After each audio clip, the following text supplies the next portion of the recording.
Hey guys, my name is Elijah, and in this tutorial I will show you how to download all files from your Google Drive. So first step, you will have to go right here, so sign up to Google Drive, then click on your profile icon and click on manage your Google account. Then this tab will open, and this is basically your home Google account settings.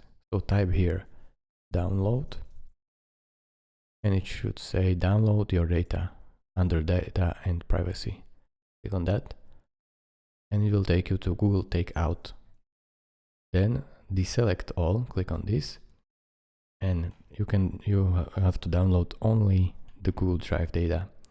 So scroll down until you find Drive, check this box, and then go all the way down, check other boxes if you want to download anything else, so for example mails and so on, and scroll down until you find next step, click on that, and then you can transfer to destination send download link via email.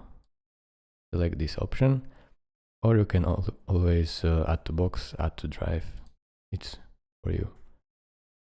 Then choose frequency, so you can export it once, or you can export it every 2 months to make sure you are backed up. And then file type and size, choose zip, and file size, choose a larger file size if you don't want it to be at pieces. So then press on create export, and then you can wait on your mail. It usually takes a couple of hours to days. So thank you guys for watching. If this video was helpful to you, consider subscribing and liking this video, and I will see you in the next tutorial. Bye bye.